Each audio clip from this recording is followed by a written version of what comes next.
What's up, everyone? It's Chicks in the Office with Rhea and Fran, giving you that Friday energy on a Wednesday. We have reached Hometowns week. This is the Bachelor recap. Of course, every Wednesday we do that. We are joined by Trent. We are in studio. Fran has these blue headphones because we had a little technical difficulties. So nobody judge Fran for the lack of AirPods. She has them. She has AirPods, everybody. But she's wearing wired headphones. While we're on that topic, I would also like to say that I own AirPods, Yes. but when we do cutting stems remotely, I wear wired headphones because I don't like the way, and I think Fran might be experiencing this right now, where when I have my AirPods in, I can't hear myself. And I do not like that. So when I wear the wired ones, I can hear myself. And I know that comes along with its own problems where sometimes it brushes up against my beard and I just look. People were like, actually, Colby, our tech guy, was like, does he know where the mic is on the headphones? Because you were holding it like sideways to avoid the beard. I know. So that's that's the reason I wear wired ones. I do have AirPods as well. Fran has AirPods. We all have AirPods. It's just sometimes it's easier to record without them. I have actually the opposite. So I can hear myself when I have the AirPods in. And now with these guys, I can't hear myself at all. I feel like I'm muffled. It's a weird sensation. Right. And that's so strange because when I bought AirPods, I bought the more expensive version. The older ones. Yeah. And it's these guys. It's the buds. That's it. Noah just dunked on her. Those buds. It's just because of the buds. No, but I'm jealous of you, Fran, because I wish I had your AirPods where they don't have the noise canceling aspect, because when you have those in, your voice is muffled and you don't feel like you're as connected to the podcast as you usually are. Right. I like to hear myself talk when I'm talking. I think there's actually an option in settings that you can turn the noise canceling off on your AirPods. Really? Yeah, I do. There is. We're going to have to look into that when we're done here. Yeah, we will. Okay, well, it's Bachelorette recap time. I'll get out in front of this. I did not really watch the episode on Monday night for good reason. I saw Rachel skydive into the ground because I feel like that was something I had to tune into. But I couldn't pay attention to the show because I was in severe pain. And now if you listen to this podcast, you hear me talk about pain all the time. Yes. Ladies and gentlemen, we've found the answer. We found That is exciting. It's very comforting. Ladies and gentlemen, we have a diagnosis. Yes, we do. And I'm hyped about it. Like, I'm in a weirdly good mood about this because for years now I've been talking about this weird stomach pain. I get it, and it consumes my body for it'll start in a mid-afternoon and last until the next day. It's like a 10-hour plus journey that I have to get on every other month or so. And I know when it comes every month, or not every month, that sounds like a period. It's like every other month. And then once it goes away, I'm like, oh, okay, I got another month and a half before this comes back. This Saturday, I got it, and it lasted until Sunday afternoon, and then it went away, and then it came back yesterday during The Bachelor, and I said, this is not right. This is a twofer. I never have a twofer. I only have a one-day thing, and it goes away. This is a 2-day back-to-back. Something's wrong. So I couldn't pay attention to the show. During cutting stems, I popped on. I couldn't do cutting stems. I was in so much pain. I popped into the comments. I was like, guys, should I go to the hospital? Yes or no? People were like, yes, go. And I was like, I really don't casually want to scared some people. I did. People were like, Rhea, are you? I'm like, yeah, guys, I don't know. I feel like it may be a gallbladder attack. From what I'm looking up on the web, that's what it's saying. And I don't like to say Google's right all the time because usually it will tell you you're dying when you Google. But I was like, something about this seems right. I've had every other thing checked. This is the only thing I haven't had checked. And then boom, I got checked this morning. They're like, you got to have that shit removed. Trent ever so nicely named her Gabby. You said GB. Yeah. And you kept calling it GB, and the first name that came to mind was Gabby. Yeah. And so Gabby is Gabby's her name. really been a pain in your side, literally. Yeah. Literally, Gabby's been a pain, and now we have it. I got to get her removed. So my stomach doctor says, and so fine. She said I got sludge on that thing. She said not stone. Sludge sounds disgusting. She said it's not quite stones, but it's sand. So it's almost stones. Purpose of it, there is none. It's like it helps your digestive tract in some way. It does something that breaks down bile or something like that. You don't need it, but it does help. Yeah. So I don't know. If you're gonna come in my DMs and tell me that it's gonna be worse after, please don't do that, because I've had already a lot of people doing that to me, being like, "Oh no, your stomach's gonna feel way worse after," and I'm like, well, what's the point of getting it removed? Because I think you just have to be very even more careful, I think, about what you eat. Yeah. Post surgery. Right.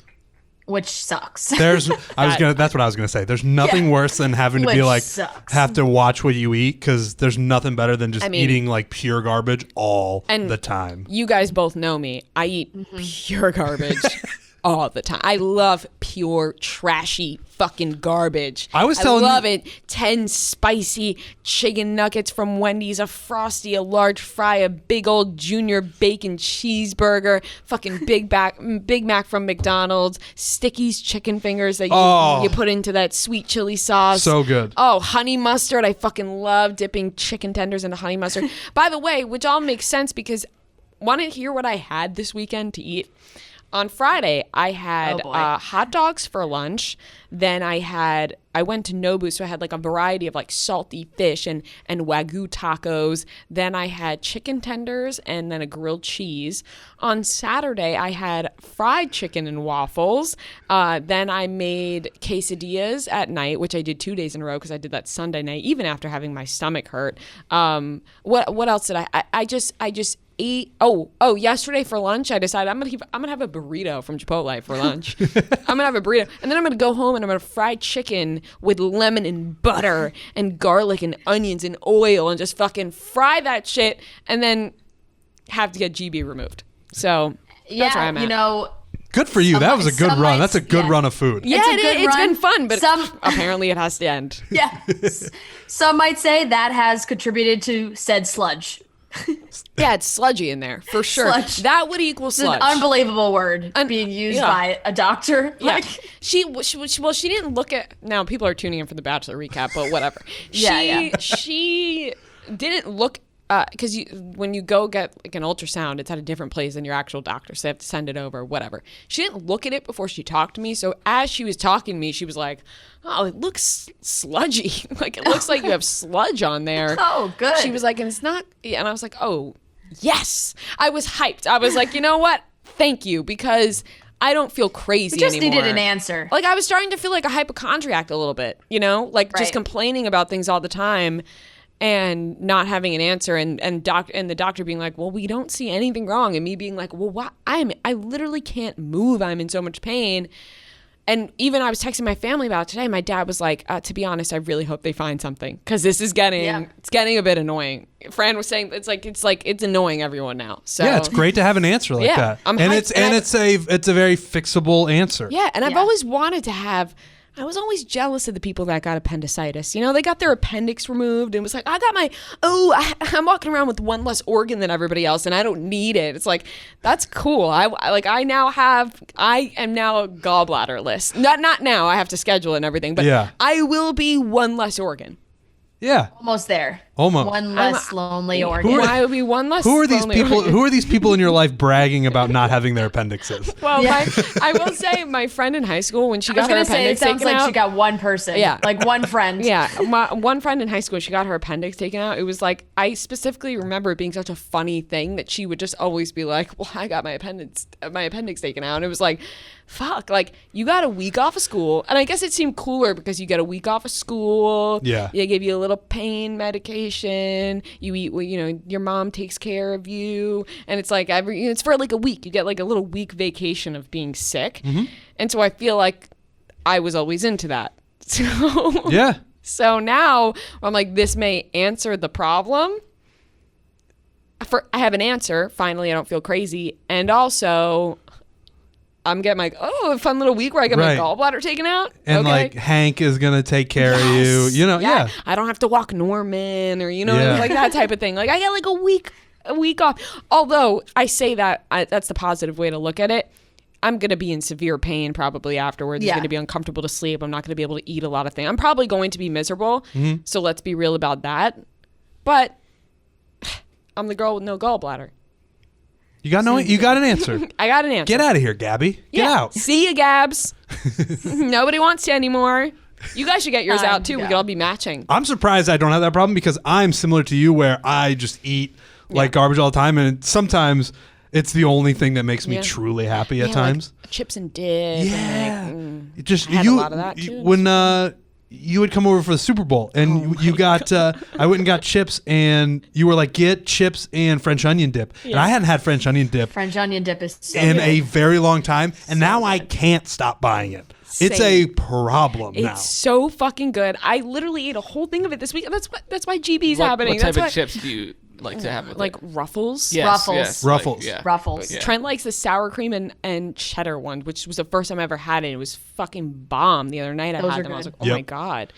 But yeah, no, like Trent, we should have been in the hospital after what we ate that day. Jalapeno peppers, mozzarella sticks, Yeah. rice balls, pizza, garlic bread. Like, are you kidding me? We're a bunch of trash cans. So I feel like my gallbladder has got to be coming out at some point. I'm just gonna ride this wave until they have to take my gallbladder out. Everyone's so lucky that doesn't have a gallbladder problem. You got an answer though. We're good. Yeah, we got an answer, and so that is the reason I did not watch Monday night's episode of The Bachelor. So I'm here for moral support. Yeah, we're just. I was like, went through that whole thing, and yeah, that's the reason why I wasn't watching The Bachelor. Like, could not be any more me to be that dramatic about my gallbladder. Oh man, but you know what? Honestly, from your person. Fran, ever since you met me, how have I been complaining about the stomach pain? Rhea has constantly been in pain where it's frustrating as a friend. And I think people who know you can agree with me where it was like, fucking figure out what's wrong with you. Like, we're like, come on. But it wasn't even your fault because you were like, you spent time in the hospital. You went to other doctors and they were like, we don't know. I'd like to add, you're fine. I'd like to add, I have two other problems. Now, I don't. Right. It's not just my gallbladder. I have endometriosis and I have pelvic congestion syndrome. So add that all with my gallbladder. The girl's gonna be in pain. Okay, the girl's gonna be in absolutely. pain. And some of the pain you It might lowers your quality of life. Yes. Right. Endometriosis Definitely. is going to give you tons of pain. Like that's endometriosis is going to do that. So now finding out that there is I have actually varicose something veins on my concrete. ovaries. I got varicose veins. Who has varicose Yes. veins on their ovaries? I do. Yeah, So exactly. I'm in pain. So knowing that you now can do something to Yes. lift some of the pain, it's No, that's the poll. a relief. I thought. Did you think we were playing footsie? No, my feet are very That's much under okay. my chair. No, I didn't. Are you sure? Oh, Fran's out of the room. Okay, let's start the Bachelor Guys, recap. come on. Don't get too crazy while I'm not there. Okay, we're gonna get into our Bachelor recap. Hometowns. Before we get into the dates, Rhea and I have a very exciting new sponsor that we're super I'm very excited about. Yep. Rhea's very excited about. I teased it on my Instagram over the weekend. People were stoked. It's the BBB, the Booty by Brabants leggings. They are unbelievable. They are so comfortable. Zoom in. I went to the gym in them the other day. Get that good zoom in, hell Noah. yeah. Get that good zoom in. I did my, I did my little Peloton class and was feeling myself. And the sets are so cute. They have so many colors. It's just like really great quality leggings that you can just wear forever. Kelly, who's a fitness instructor and the founder and CEO of Booty by Brabants, has one goal. She created these in 2014, and she just wanted to make a legging for everyone, a universal legging that everybody could wear. And that's what she's done. It's great because I think a lot of people see one size fits all and get very nervous about that. But with what I love about this, and Rhea too, there's not a lot of leggings. There's not a lot of companies where Rhea and I could be like, yeah, let me just borrow your leggings real quick. Like the sizing's weird or fits our bodies differently. With these leggings, we can both wear them. Like if she left them at my apartment, I would take them from her, or vice versa, because we both can wear them and they're so comfortable.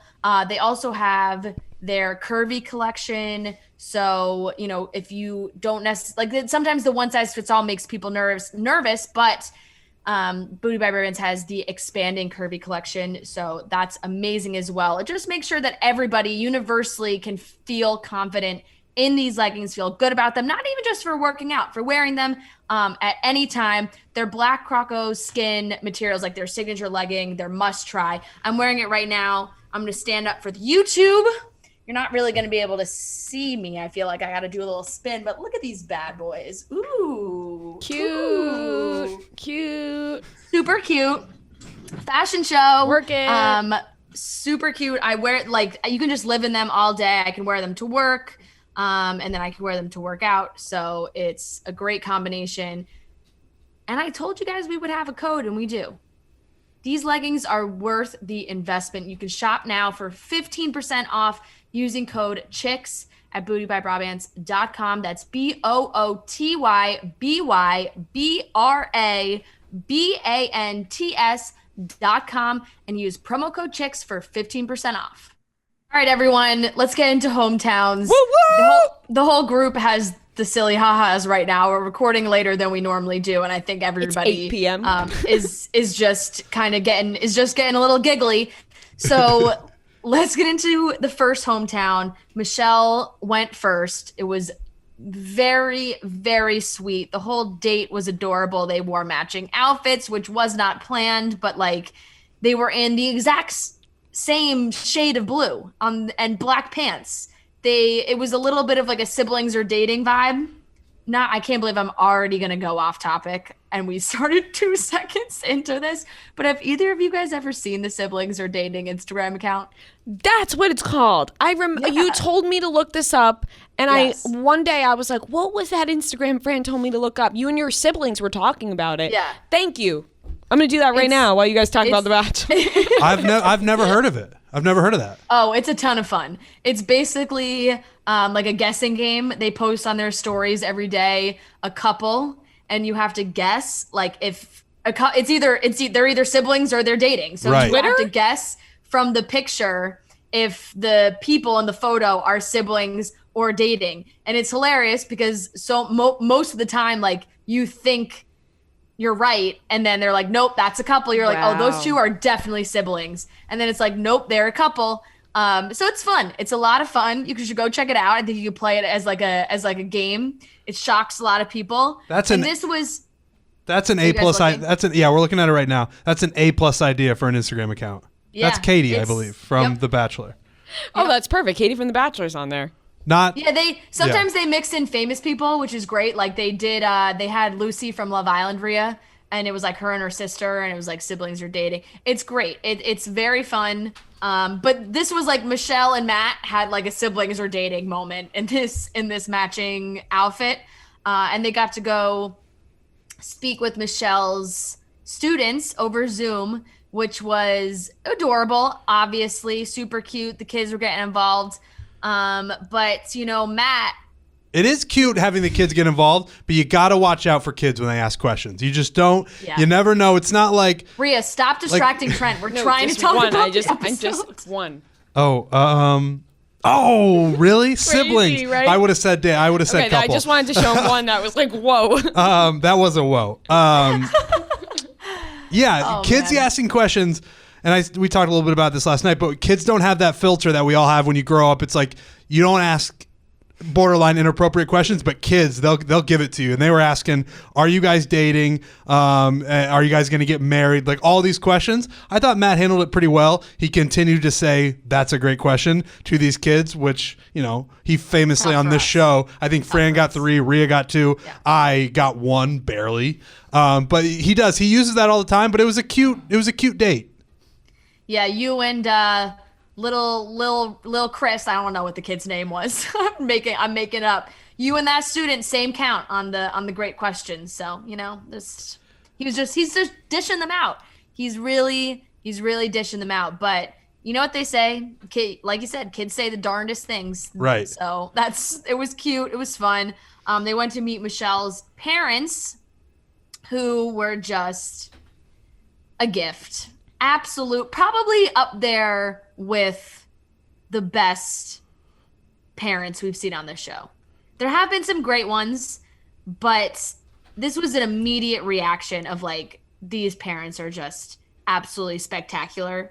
I think I know Nick Viall replied to one of my tweets talking about his parents being like, they're upset, but Nick Viall's parents also amazing. Nick's mom has had like 11 children. Like their family is massive. But Michelle's parents were just so sweet. So sweet. They were sweet. They were adorable. Michelle's from the Midwest. You get nice Midwest parents. You can't beat that. I got a couple of them myself, and they're just the best. Like the dad was adorable, and he's got a great voice, and they're very supportive of Michelle. Like they have the level of skepticism that all parents have when they on this show. They're like, it's a weird process, but we trust Michelle and what she's going to do in any decision that she makes. And they were just all around really great. One of my favorite parts of the date or of meeting the parents was when the mom was talking to I forget if it was Michelle or Matt, but she was just like, your dad, he just puts me first in everything. Everything he does, he puts me first. And they were just so sweet and adorable. Yeah, they were great. And you don't really see the parents with the automatic trust in this process. It's like, all right, we trust you. If this is what you want to be doing, we are going to trust you. It's just a sweet couple from Minnesota, and that's my Minnesota. And they were so great. And on top of that, Michelle's dad should I should tell stories for a living. I would like him to read bedtime stories. Like, he should be on the Calm app. And read everybody bedtime stories. It would be super soothing. Like, everything about it was so wholesome. Then they had them go outside and shoot hoops. They did it was like a little 2-on-2 dynamic between Michelle and Matt and Michelle's parents, and just seemed like they were having a great time. It felt like it was plucked right out of a sitcom. Just good old fashioned family fun. Come to find out later on, it's good that we had one, seamless hometown with a set of parents, because that was really the only one that didn't have some sort of drama baked into it. Michelle's parents were great. All the other ones, they were average, I would say, at best. Yeah, that's for sure. And Michelle's, as far as we know, in love. Like, she's down. She's telling her parents she's in love. She loves Matt. She's ready for an engagement. Sometimes you see some hesitation from these girls, and we saw it obviously later in the episode. But when Michelle's parents were like, are you ready for an engagement? She's like, yeah, I'm down. Like, I want this guy to be my husband. So Michelle is 100% all in. And when I say average, I didn't mean the parents were average. I just meant it didn't go as well. None of them went near as well as Michelle's went. Right. Yeah. Totally. Michelle's, it was flawless. It just seemed like an all around amazing time. And then we had Rachel. And Rachel took Matt skydiving. I don't know who came up with this idea, why they wanted to do skydiving. They did get some great aerial shots of Nemacolin, so maybe that was in the package, the deal, the advertising deal that they set up together. Be like, hey, we'll go skydiving. We'll get some great aerial footage for you guys. The resort's going to look fabulous. But obviously the big part of this was Rachel just absolutely face planting into the ground on their landing, and what looked like was being led by a 13-year-old boy. I just can't get over that picture. I really can't. Incredible. It was the last thing I thought about when I fell asleep last night. It was the first thing I thought about when I woke up this morning. It's just so funny. And Nick Viall, credit to him. He was the first one who pointed it out, because I completely missed it, didn't see it. And then you see it and you think that it's fake and that it's not real. But boy, is it real. That guy or kid or child looked 12 years old, and it was just so funny. They really should have used the ambulance in this shot. If they wanted to make Hometowns dramatic, you throw the ambulance in the trailer, because she should have gone to the hospital. The way that she landed, I have a slow-mo video on my Twitter where you could slowly see the way she landed. It looks like she broke both legs and maybe an arm and knocked all her teeth out. Her face. Every which angle you look at this, it looks like both of them got severely injured. It is crazy. It was just like, we're going to brush Rachel's hair and we're just going to get on with this date. Like, that's it. We're just going to move along here. Like, no dramatic ambulance. Are you joking? Probably when they needed it most. I think what did Evan go to the hospital for on Paradise? It was like a little cut or a little pain or something he had. Rachel faceplant literally ate the earth. And they were like, all right, let's move along. It is telling about the whole ambulance thing where I think it was almost too serious for them to show it. Where when it's like someone, I think this did happen where someone like stubbed their toe and they brought in an ambulance. It has to be something like that where it's clearly funny. And this one, they hit the ground so hard that no one was so hard that they were like, maybe we will bring an ambulance in, but we're not going to turn it into a bit. And no replay.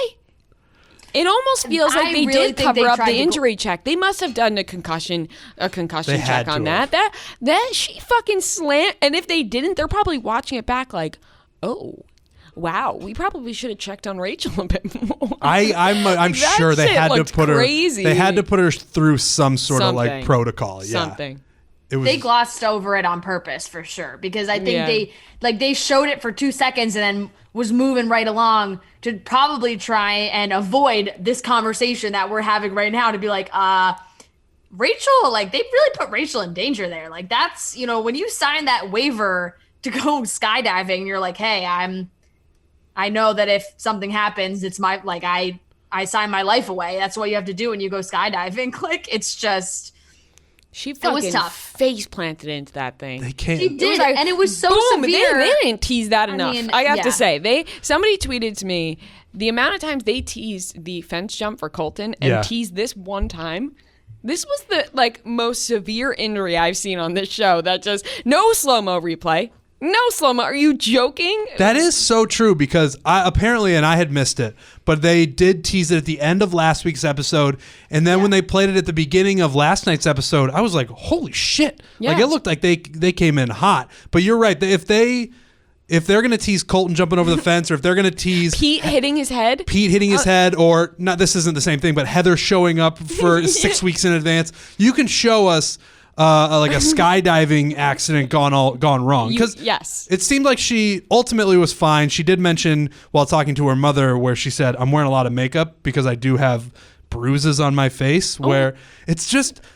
It seemed far more violent than they let on, and I think Fran is probably right. They wanted to cover it up. They wanted to get past that as quickly as they could. For sure. This is the cover up where it's like we can't even use this for they were not happy with my slow-mo video. Yeah, they couldn't even use it for content, like where it was that bad where they were like, ooh. Like Pete, they're like, he's got, it's a cut on his forehead. He's okay. Yeah, a little boo-boo. We'll milk the shit out of this and tease it a billion times. But with this, it seemed like a little bit more serious.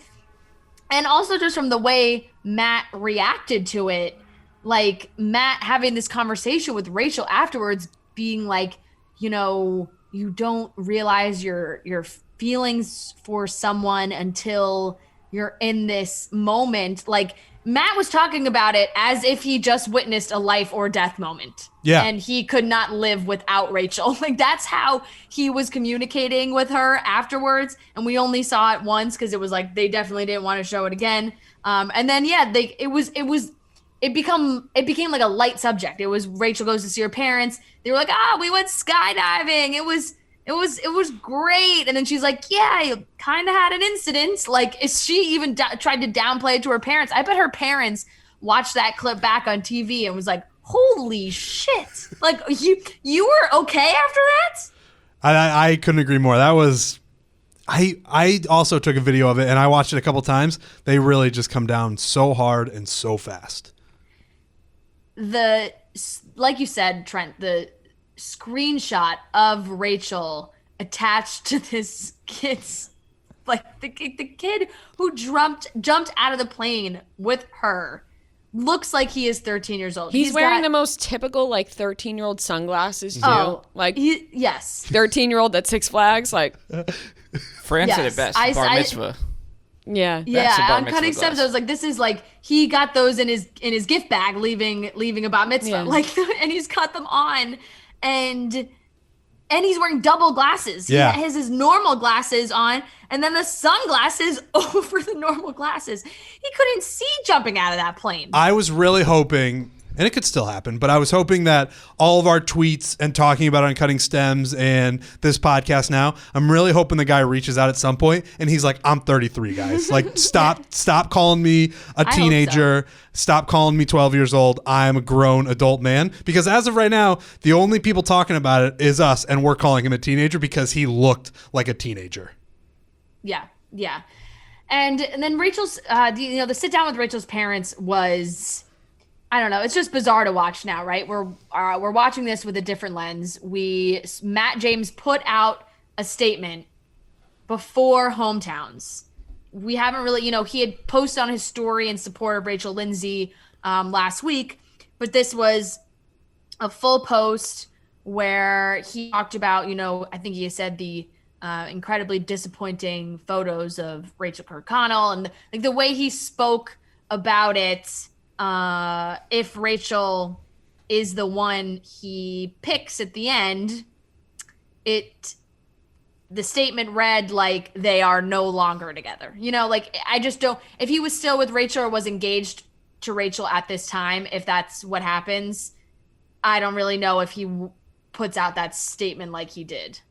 Yeah, no, it certainly reads like I am single. Yeah, if we all assume that he picks Rachel and this whole shitstorm has happened and he's seeing it, I think he even said in the statement, I'm seeing all this in real time as well. Like, I didn't know anything about anything during the season, obviously. When you read that statement, it's hard not to think that he's definitely single, I would think. If you read that statement, there's no denying that. So we are viewing all of this through a different lens, and we're even viewing the hometown with Rachel's parents through a different lens. All of this, it just has a different feel to it now that all these things have come to light. Right, just feels like the season's been ruined. Like there's just it's just not that I don't know, just everything behind it, the Chris Harrison and everything that's happened, just has, like I said, we've said it on the show before, has made the end of this season feel so different. And the excitement is it's just not there. We know what's going down. Matt James should get a second try at being the Bachelor. That's what I tweeted that last night. I said we might have to start over. We just start this season over. Yeah. Matt James gets another shot at it, or if things shake out the way that we think they shake out, is he gonna hit up one of the other girls that was a finalist, or what happens? Right. It just hasn't. Because obviously, if it was Michelle, it would be great. Everyone would be happy if Michelle won. But from what it's looking like, it doesn't seem like it's going that way. It seems like it's going quite the opposite. So kind of an unfortunate season. Yeah. Ending, I guess. I mean, like the second half of it and on. And right. like him living it right now. Right. Yeah.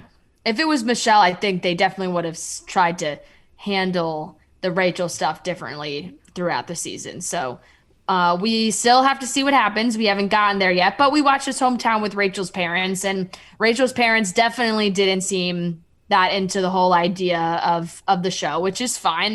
Most parents don't, especially when the kid, their daughters or sons are on the younger side. Rachel's 24, so I think they were definitely a little more hesitant. Rachel's mom was like, Are you sure there's no red flags, no nothing, no complaints, no bad days? Like she was really trying to see if there was something else going on.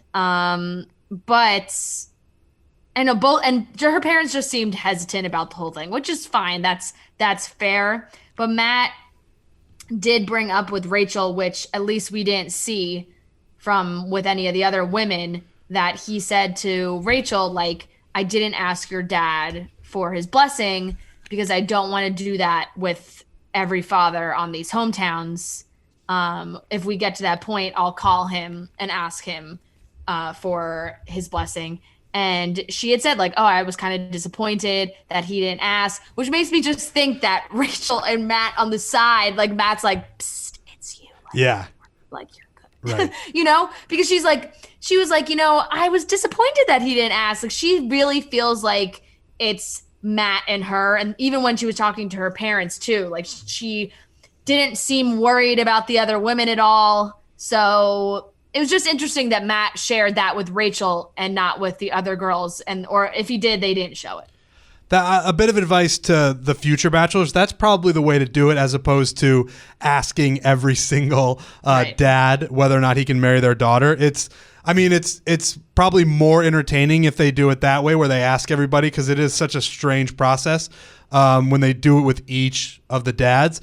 But probably waiting until you get down to the final one or two and calling them is probably the better idea, I would think. Yeah.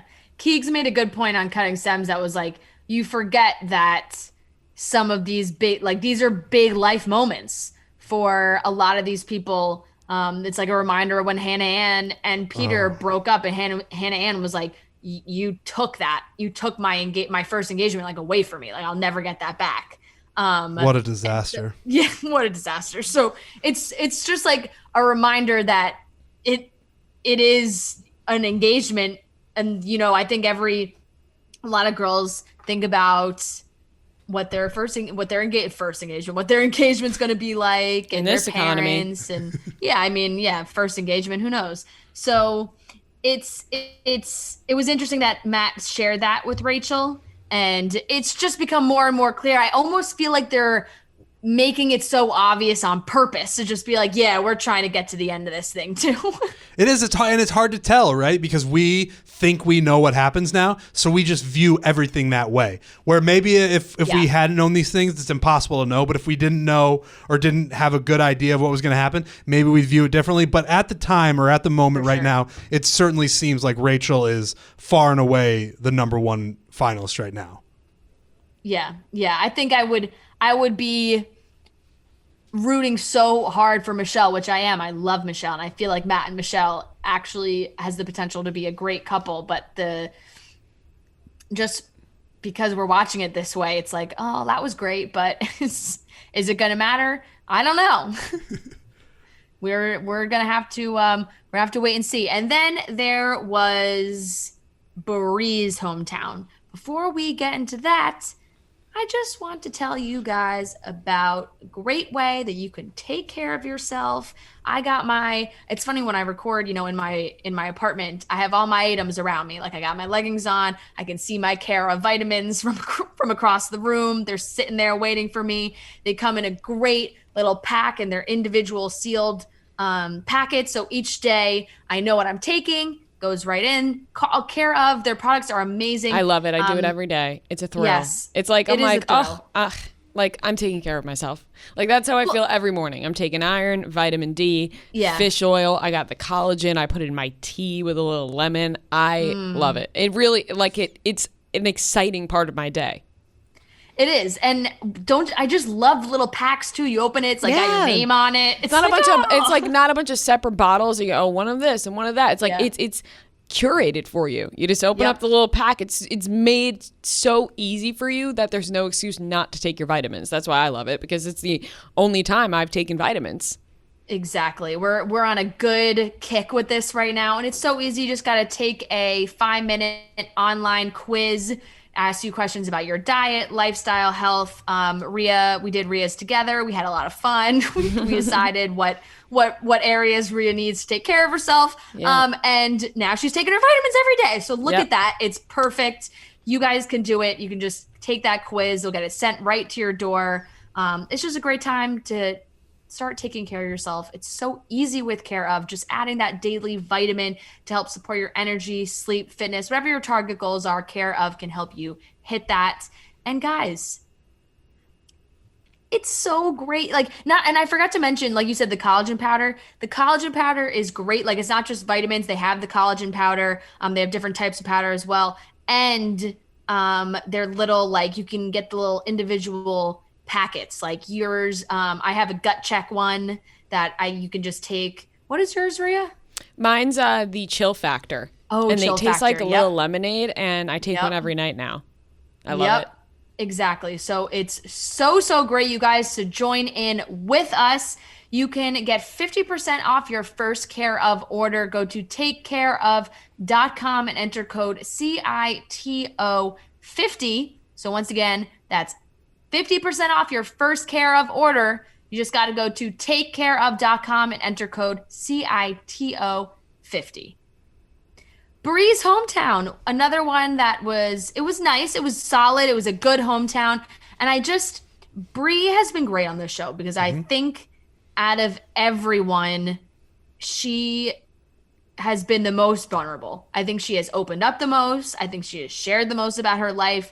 Like, right away, she sat down with Matt and was like, look, my hometown, my family dynamic might look different than the normal family or the standard family, whatever that is.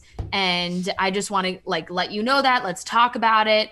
And Matt was very open to it, spoke about, being raised by single moms. And Bree really has let her walls down and has tried to communicate with Matt as best as possible, because you can tell she's still hesitant. Like, there's still times when she's like, I can't believe I'm sharing my feelings like this on TV. Like, I feel like in the back of her mind, sometimes she's like, I really can't believe I'm doing this and I'm here right now.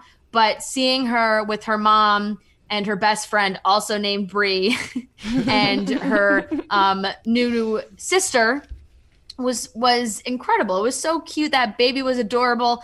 Matt might not be ready for babies though. I don't know. He looked scared, and it's funny because he looked scared of the baby. And it was either Bree or Bree's mom was like, Matt, you look a little nervous, and he was like, no, I'm good. It's like I don't know about that. Like, I'm totally cool. Yeah, as soon as that baby entered the room, his eyes started to dart around, and he was like, do they want me to hold that baby? Because I don't know if that would have gone over that well. I don't know if Matt's into hanging out with babies. He probably hasn't held that many babies. So I haven't. You haven't? No. No. Not once. I was gonna say, I think I would be just as nervous as Matt was. Not once? I have never held a baby. You've never held a baby? What in the world? No. I've never held a baby. That's interesting. Where would I? I'm the youngest in my family. Cousins. When I was younger, maybe I may have held one of them, but I don't remember it. Not recently, not in the last 10 years. I don't think I have in the last 10 years. You weren't a babysitter growing up? No. Actually, no, I'm thinking. I don't know if I've ever held a baby. Whoa! I'm trying to think. I can't remember a time when I did. It's definitely been a while since I've held a baby. But I've held a baby. We're talking about. I babysat twice for somebody my mom works with, but the baby was already asleep, so I didn't have to go near it. It was just, you got to stay in it. You just have to stay. You just have to stay in here and make sure nobody comes in and robs us, and the baby stays asleep. I definitely do. I can think of pictures that I've seen of myself when I was younger holding a baby. That's what I'm thinking. I feel like there's a picture of me out there holding my baby sure. cousin, but I don't remember. I don't think I've ever been so close to a baby's face. Like, I don't think, you know what I mean? Feel like, comfortable holding a baby today? Would I feel comfortable? Have you not held but a baby like over the age of like 15? No, definitely Neither not. have I. Definitely not over the age of 10. Like, no. Yeah, I've got a nephew that now that you guys say pictures, I can definitely picture pictures of me holding my nephew, but that might be the last baby I've held. So it's been over 10 years. I guess just because I'm the oldest cousin on both sides of my family. Yeah, like you've so held I plenty. just have tons of younger cousins. Like, Maybe they don't trust you, Noah, with their babies. Yeah, Fran looks a little more my youngest trustworthy. cousin is 2 years old. So so you've held one recently. I held babies all the time. So you're like a baby person. You love babies. And I was a babysitter. Claire. Babies. I nannied like before I worked at Barstool, like when I was in school in the city. I was like a nanny to 3 kids. Of course you were a nanny. When you said some of us were like pizza restaurant hosts, and some of us were nannies. I was a security guard. Yeah, but when you said that you'd never held a baby, was a pharmacy tech, but whatever. Nice. Yeah. Yeah, it's been longer than I had realized since I've held a baby. Yeah, I don't know. Matt's in the same pool. Clearly, he looked at that baby and was like, I don't know about you. If we ever interview him again, we might have to ask him when's the last time he held a baby. A random ass baby. Think about it. It's not your family's baby or somebody in your family. It's a random family's baby. This is the first time you're meeting the family. Now you're holding their baby. That seems. I'd be worried about throw up, like on me. Oh, that's like the last projectile thing vomit. that came through my mind. Really? A little baby has a little throw up. Just brush that right off. Brush that right off. They got the wardrobe in the back ready for Matt.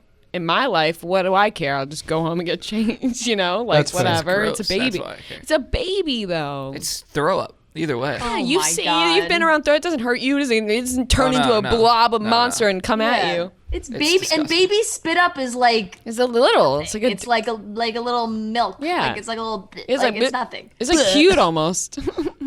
Yeah. Well, anyway, All right, I'm gonna go to Bree's- the bathroom. Okay. You guys keep talking. Okay, we'll talk about Bree. She'll Her come mom. back. What I do want to talk about is Bree's mom. She was Amazing. fantastic. One of the. Oh, here, Rhea's coming back now. What's up? She Bree's wants to mom say had the a nose ring. Yeah, there we go. She did. And that's one of the only things I noticed about the episode. So as I was walking out, I had to. Fair. Yep. And she did have a nose ring, and she had great advice. She just all of the things she said, you could clearly see that Bree and her mom are very, very, very close, and that was just really great to see. And I know she had that one quote, and I know Fran, maybe you're pulling it up or you know it now, but Yeah. the things that she said to Bree were just very, very heartwarming, and they clearly have a very strong relationship. And regardless of what happens on this show, like they're going to get through it together. And I think that's an important thing to tell someone when they're going through when they're on a show like The Bachelor. It seems like there's a lot of pressure all the time because there's cameras around and is there going to be an engagement at the end of this? So it's nice to have someone tell you, like, even if this doesn't work out, it's going to be okay. Yeah, definitely. They have a great relationship. If anybody's watched Gilmore Girls out there, I saw a lot of people comparing Bree and Bree's mom relationship to Lorelai and Rory's relationship from Gilmore Girls. They seem very close. I mean, Bree told us on the show, she said it very early on, that her mom was pregnant with her when she was 13. So like they're very close in age, Right. Extremely close in age. So they have this relationship where, Bree's, and she talked about it, Bree's mom is now in like starting another, not a new family, because Bree's always going to be her family, but she is a newborn baby. Like this is, and Bree is 24 years old. She has started her life. So it's just a really cool dynamic to watch on television. Bree's mom said to her, worst case scenario, we are mending a broken heart together. And then they hugged. And you know what? It was just like the nicest way to put it, because there's always so much drama around the hometowns and the tension and the you're not ready and I don't like this and all that stuff. And Bree's mom is clearly real. She's a real life person. She was like, you know what? Worst case, you have a broken heart. We'll fix it. You'll be good to go. No, yeah, it's very important. It's a very beautiful thing to say because there is so much pressure built up, and that's partly due to the show. It's a show about finding love and finding and getting engaged and getting married. So just to have someone be like, psst, by the way, if this doesn't work out, we're gonna get through it together, and it's gonna be totally fine. Like that's a sentiment that I hadn't necessarily. I don't remember ever hearing a parent say that on a hometown, and just hearing that, like the light goes off, and you're like, oh yeah, that's true. Like obviously, it'd be great for Bree and Matt if they have that connection, ending up together and getting engaged and married and living happily ever after. But if not, we're gonna move forward. We'll deal with it, and we'll keep going. That's great. Yeah, agreed. And Bree, I think she was really working up to that moment of saying to Matt that she was, falling in love with him. She was getting to this point. And when she sat outside and told him, it wasn't a great reaction from Matt. Like, I feel like Matt likes Bree a lot because on paper they make a lot of sense. Yeah. Like, I think Matt's like, Bree is the type, we have a lot in common. She's beautiful. Like we have this relationship, but there seems to be, it's almost like what Serena P was saying about Matt. Yes. I feel like Matt's thinking about Bree. Like, I feel like he's like, I really like Bree, but like, there's just something potentially missing there maybe. Just from and we've talked about it all season long. This dude cannot hide his feelings. Like, he is not a good actor. Like, No. As soon as Bree said it, there's been times when girls have been like, oh, I'm falling in love with you. And he's like, thanks. Like, smiling ear to ear, like massive. And she said it and he was like, Yep. like, it was tough. Matt's been a great bachelor, and I think he really has handled it all very well. If there is one critique for him, it's that his reactions sometimes don't match necessarily what the girl wants. And it's we can get to it with Serena P, where her sister tells her that I just don't see it, and maybe you guys shouldn't end up together. And Serena P starts to spiral a little bit, and she's freaking out about like, oh my gosh, am I making the right or wrong decision here? And she expresses that to Matt, and Matt is just like, it's going to be fine. We're going to get through it. When on the face of that, saying that, it certainly sounds supportive, but Serena P wants more in that moment. She wants more reassurances. She wants Matt to seem like he's really like, talk to me more about this and tell me how you're feeling, when he's just more like, no, we'll get through it. It'll be fine. When that's not necessarily what someone in that situation wants to hear. Yeah, I feel like Serena P, and she had it seemed like a very solid hometown. Serena P's parents are lovely. I wish we got more time with Serena P's parents. Yeah. We really only saw her mom because her mom was having those conversations with her and Serena's sister. But it kind of felt like a Kit situation again, where Kit was like, I made it this far and now it's time to bail, you know? But with Serena, I definitely think she had feelings for Matt and it was there. But she's also really young, and she was talking about having that relationship where she thought like it was it and there was no problems, and that wasn't the case. She was like really crying. She was really emotional about it. Yeah. I think she needed to work through a lot of her emotions with her mom to be able to come to the conclusion that like maybe it's too soon from whatever last relationship she was dealing with, and two, like maybe she was trying to use Matt to be the Band-Aid. And it's like Matt wasn't really the right fit. It didn't really click for her and Matt. So it was interesting to see Serena work that all out with her mom and her sister, because that's really all she needed. And Serena P is young too. We talked about Kit being so young. Serena P is 22. So like they're sitting with her, and it just felt like her mom and her sister were both like, I don't know if this is a good idea. Her sister, no messing around.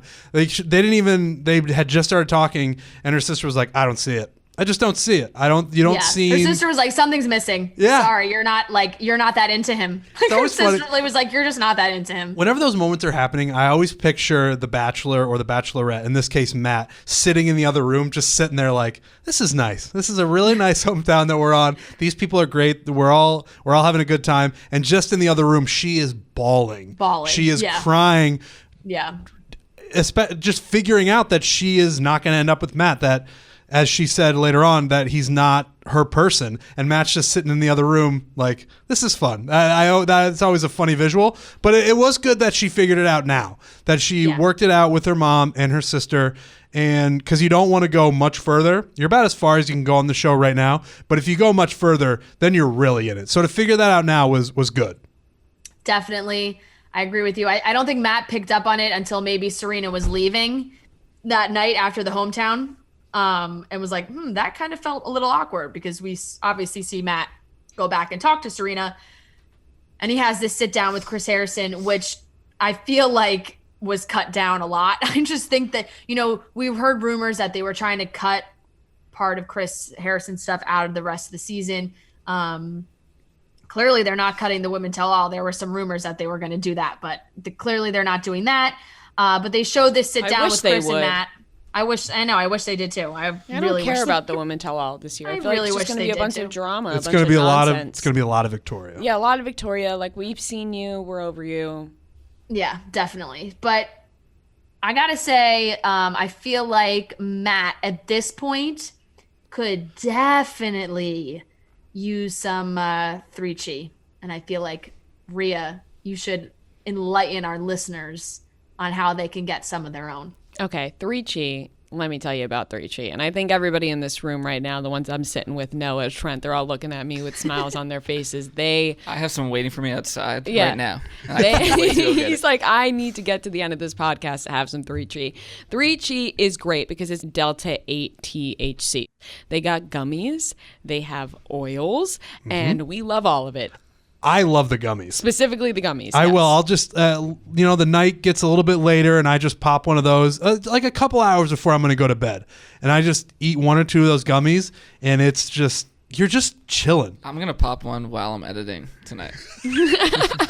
Go for it. You do. Go for it, because it's not, and you don't, in the past I've had experiences with with just regular THC. I think it's Delta 9 is the regular one, where you're just freaking out for 4 hours and you're just like, I gotta go to bed. Right. But with this, you take it and it's just calm, and there's none of that paranoia. There's none of that. You're not freaking out or anything. So when you take the 3Chi, which is the Delta 8, you're really just having a good time. You're having a good time. I mean, I took one at your apartment with you and Robbie, and I was like, these gummies, man, like, you just never know what you're going to get. And I was just relaxed. Like, you're in a great mood. You're calm. You're happy. And it's honestly, like, it's the perfect thing to take before bed. Like, I really can't emphasize that enough. If you want to relax at night, or you're going to watch some TV, you're going to watch a movie, you're going to pop something on, and usually you may be indulging in other things, pop a 3Chi gummy. Pop a 3Chi gummy, pop some of that oil, and they got the pens too. They also have the cartridges for the pens. 3Chi is absolutely awesome. We are all huge fans of it here. I cannot express that enough. Like, we really fucking love it. It really just does the trick. And if you want the trick done to you, because I know you do after listening to everybody in this room hype it up, go to 3chi.com, use code OFFICE, and you'll get 5% off your order right now. Try those gummies. Try the oil if you want to, but try the gummies. Like, let's try the gummies. You just wade into the waters. Yeah. You're not diving in head first. You're just wading into those waters, and you're going to enjoy yourself. You're going to enjoy it. So 3chi.com, code OFFICE for 5% off. Once again, code OFFICE for 5% off. All right, guys. Matt goes to speak to Serena P because they're having some issues. He's sensing some things are off. He goes to talk to her, and all of a sudden we are in a alternate Bachelor universe where Serena P is actually the Bachelorette, and she sends Matt James home. Like, they sit on this couch, and Serena had like such a classic I'm the Bachelorette breaking up with someone's speech. Yes. Where it was like, it's been crazy, and I'm not there. And you know what? I just don't think you're my person. And he was like, whoa, okay. Like, and Matt almost chuckled, it felt like, because he was like, oh, all right, this is happening. Well, this is over. Not only that, but the silence after she said that felt like it lasted 45 minutes, because he was a little stunned by what was going on. And Serena P was equally as uncomfortable, because when she said, you're not my person, she wasn't even really looking at him because she knew how devastating that was going to be. And then Matt just let it sit there because he was stunned. But yeah, they did do the alternate universe thing where Matt said also, you want to walk me out? And then she walked him down to the car, put him in the SUV, and he had his moment that all the other contestants have, where there's clearly someone in there with a camera, and they're just like, what are you going through right now? And he's just like, yeah, wow, that really hit me. And it's that. Listen, this has been just a crazy season, and a lot of crazy things have gone on, but there's still little things like that make me love this show dearly. And when they do that, when they clearly on purpose said, we're going to make this look like Serena P is sending Matt home, and we're going to make it very dramatic. Like, I love that shit. I think that is just so much fun. It's a sad moment for Matt and Serena P, yes, but they got a little fun out of it by, turning the tables, as they say. So I thought that was a really cool moment.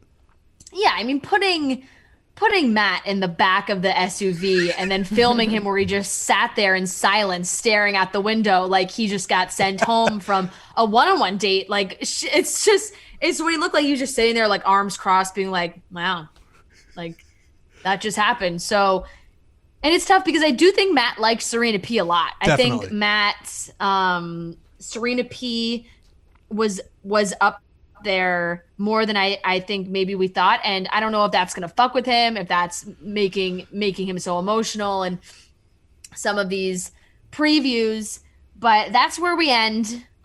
They did the rose ceremony anyway. The three women were there, and Michelle, Rachel, and Bree all got their roses. Bree did say that she was like, I feel like it's a bad sign I got the last rose. And you know what? If you're in that position, yeah, it probably is a bad sign that you got the last rose. Like, I can't imagine, like, unless Matt's trying to pull some little like trick to be like, I'm I'm going to get my favorite person in the last rose. Like he went Michelle, Rachel, Bree. If you're last in that scenario, you're definitely in your mind thinking like, that's not good. Yeah, Matt wasn't trying to pull reverse psychology or anything. I think that is him power ranking what's going on the rest of the way. So yeah, it's now we're headed into, I guess we got Women Tell All next. That's right.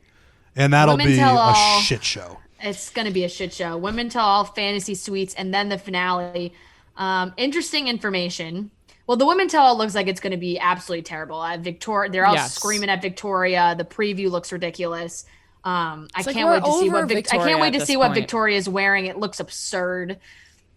And then it does kind of seem like we have this moment with Matt and Serena P where they're like, do you regret leaving? Like, which is interesting because the way that, like, the Women Tell All we know was filmed a few weeks back. And, like, what Matt's relationship status was at that time, like, unknown. You know, like, he could have come onto the Women Tell All and talked to Serena and in his mind been like, damn, like I could go for Serena right now. Like I'm single, you know? Yeah. But we just can't know that. And he can't say anything. But why would he go for Serena after Serena sent him home? Because I think he really likes Serena. And if Serena says like, I made a mistake and the show got too big for me, I wasn't ready to get engaged, I feel like Matt would be like, okay, I'm down. Like I'm not really ready to get engaged either. Yeah. Cause dating on the show and dating in real life are very different. There's a lot of pressure when you're on the show to move very quickly along in your relationship. If you do it in the real world, you're just kind of like, all right, this is actually how I want to date, and we can take it slow if you want, and it's just very different. It will be interesting to see because I think, it's so funny that was filmed a couple weeks ago, and then we're going to have After the Final Rose where we're going to find out whether or not he's single, which I'm pretty sure that he is, and then he can make a decision if he wants to call one of the other three girls. And what girl would it be? I would love if he just didn't call any of them because it would be... probably most cases going to happen. It would just be so different than what we usually get, right? Like, like Hannah was like, oh, hey, Tyler. Yeah. Pete was like, oh, hey, Madison. Oh, hey, Kelly. Oh, hey, Kelly again. Like, what if Matt James was just like, okay, I'm just going to move on from this because I don't really want to talk to anybody. It's very plausible. I'm not saying that they're great, like Serena and Michelle's Bree great. And Michelle, they're all great. But like, it would just be fun to see somebody do something a little different. Like, you know what? None of you. And he also might just be like, I gotta put this season in the rear view. I just have to forget that I ever went on this show. Why did I ever do this? Tyler, what did you make me do? Like, they're probably, like, I don't know. He's like, I'm going to stick at CBRE doing commercial real estate. Like he's, who knows what's going to happen with Matt James after this? And that really is like. It's sad. It's sad because it's like, he got screwed. Yeah, it's, oh man, unfortunate situation. And that's why there's a lot of anticipation for a lot of reasons leading up to the After the Final Rose where we learned today that it's not going to be live, I guess. So that's a little different. Rumor has it coming from Reality Steve, who was talking about like the Bachelorette announcement, that they are filming. No, we don't know who the host is or what is happening, but the rumor is that they are filming the After the Final Rose this week, which means that it's not going to be live. It's like the first time it hasn't been live in forever. Obviously, they didn't do one they didn't do one for Tayshia's season. Right. But it's been live for so long. They're not doing a live one. They're pre-recording it, which just shows how careful ABC is trying to be right now because they clearly like are worried about having a live show, I guess. Like they want to make sure they want to watch what the conversation is before they put it out, clearly, which that's a little like, come on. Give us a live show. And they're clearly a fucking live show. Right. And they're clearly thinking because they're going to have to bring in some new hosts, which again we don't know who that's going to be. Right. And that's a new host who is not known or hasn't handled a live show before. So there's a couple reasons, but I agree. I would prefer if it were live, but we're just not going to get that this time around. Yeah. Yep. Which is it's going to be interesting because I feel like how that goes down too is going to help decide who becomes the Bachelorette, which is also apparently been delayed. Production has also apparently been delayed a week as well because they haven't decided who it's going to be yet. So it's a mess. Not a lot of decisions being made over there. It's a mess. It's just been a mess for a few weeks now. Yep, it's really been a mess. So we'll be back next week to talk about the Women Tell All. Can't wait, guys. Who? Wait, who? It's going to be Victoria, MJ. It's just going to be the crew's back. It's going to be the OGs. Jasenia, MJ, Victoria. I mean, we're going to have Brittany with the escort stuff with Annie. It's going to be intense. I keep flip-flopping because sometimes I'm like, damn, I really don't want this at all. I'm so over it. I just can't. I don't care what any of them have to say.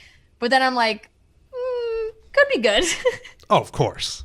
Yeah. We'll see what happens. There's a small part of I'm a little excited for the Women Tell All, but I'm also not excited for it. Right. Like there's never if they announce like, hey guys, we're just cutting it this year, I've been like, okay, that's fine. I wouldn't have been upset about it. Agreed. Yeah. Okay, guys, like I said, that wraps it up. And oh my goodness. I can't speak. We will, the three of us, see you next Wednesday. Rhea and I will see you on Friday. Yes, Fran. Thank you for laying out the schedule.